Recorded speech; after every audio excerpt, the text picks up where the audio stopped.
Crap. I think she noticed me looking at her. She sneaks another glance at me, and our eyes meet for a split second. But that only makes her hide her face deeper in her book. Sorry.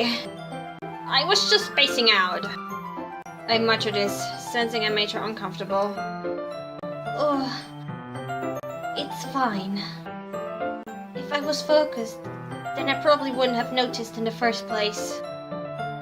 But I'm just rereading a bit of this, so... That's the book that you gave me, right? I wanted to reread some of it. Not for any particular reason. Just curious, how come you have 2 copies of the same book? Well, when I stopped at the bookstore yesterday... that's not what I meant. I mean, I just happened to buy 2 of them.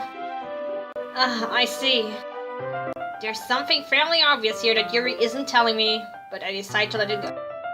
I'll definitely start reading it soon. I'm glad to hear. Once it starts to pick up, you might have a hard time putting it down.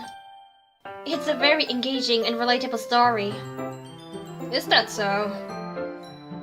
What's it about anyway? Well... Yuri closes the book and scans her eyes over the back. The book is titled Portrait of Markov. There is an ominous-looking eye symbol on the front cover.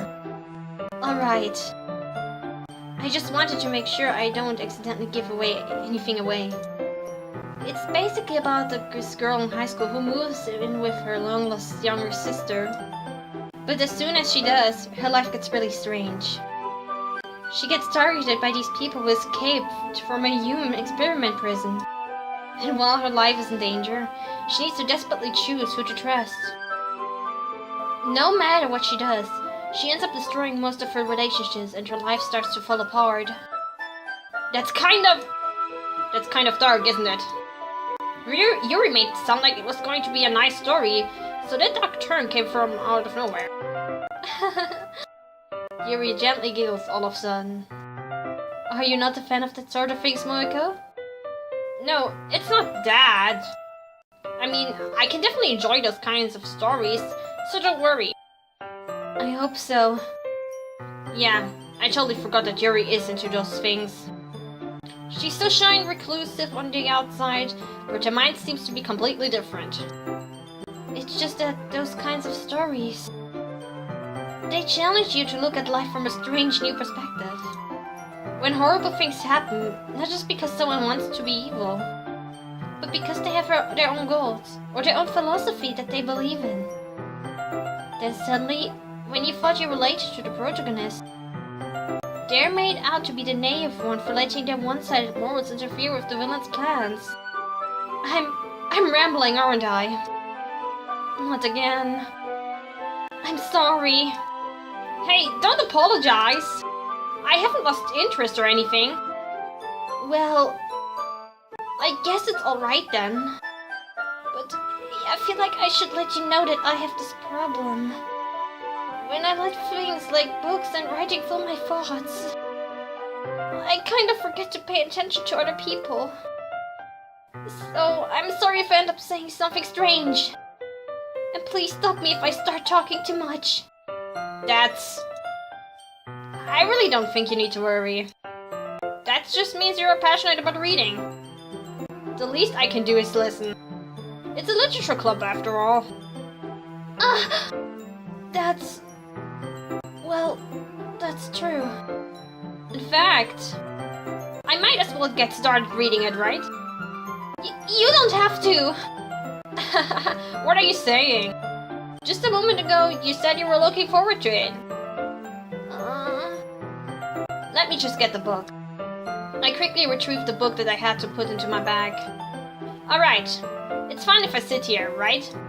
I slip into the seat next to Yuri's. Yeah. Are you sure? You seem a little apprehensive. I'm sorry. It's not that I don't want you to. It's just something I'm not very used to. That is, reading in company with someone. I see. Well, just tell me if I end up distracting you or anything. Alright. I opened the book and start the prologue. I soon understand what Yuri means about reading in company. It's as if I can feel her presence over my shoulder as I read. It's not particularly a bad thing. Maybe a little distracting, but the feeling is somewhat comforting. Yuri is in the corner of my eye. I realize that she's not actually looking at her own book. I glance over. It looks like she's reading from my book instead. Sorry! I was just... Yuri, you really apologize a lot, don't you? I do. I don't really mean to. Sorry. I mean... Here, this should work, right? I slide my desk up until it's up against Yuri's, then hold my book more between the two of them. I suppose so. Yuri timidly closes her own copy. Once we each lean a little bit, our shoulders are almost touching. It feels like my left arm is in the way, so instead I use my right hand to hold the book open. I guess that makes it kind of difficult to turn the page. Here. Yuri takes the left hand and holds the left side on the book between her thumb and her forefinger. I do the same with my right arm, on the right side of the book. That way, I turn the page, and Yuri slides it under her thumb after it flips to her side. But then holding it like this, we're huddled even closer together than before.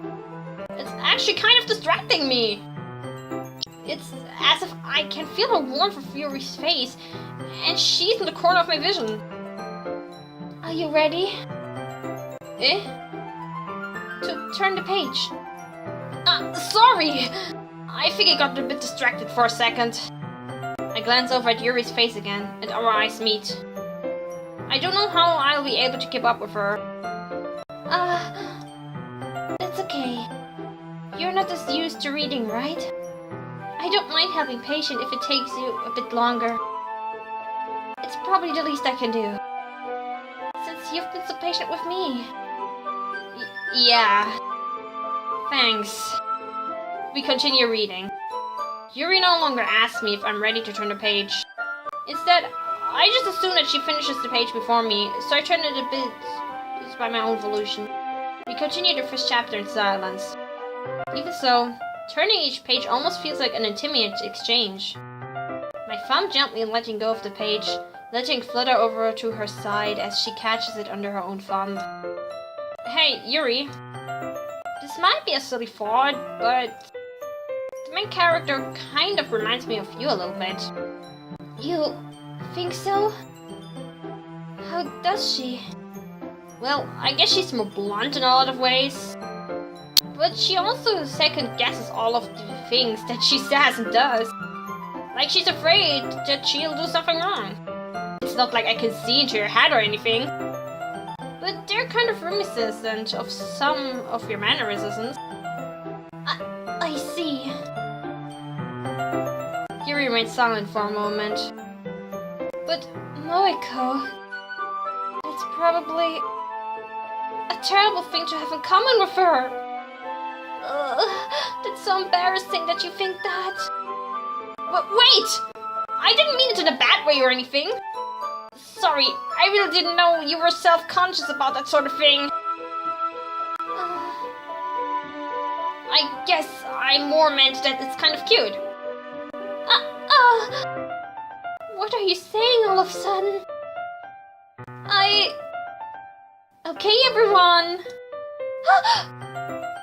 I think it's about time we share today's poems with each other. We might not have enough time if we wait too long. Yuri exhales, barred from finishing her thought. Is that alright, Yuri? You look kind of down. I'm sorry if you haven't been looking forward to this. It's not. It's fine. Yuri releases her hand from the book, causing it to close on top of my thumb. Alright. I guess I'll do some more reading tonight. Or would you prefer I only read it with you? I guess I don't have too much of a preference either way. In that case, I'll read a little more tonight. It'll be more fun to read with you after it picks up a bit, you know? That's good reasoning. In that case, feel free to finish the first 2 chapters in your own time. Alright,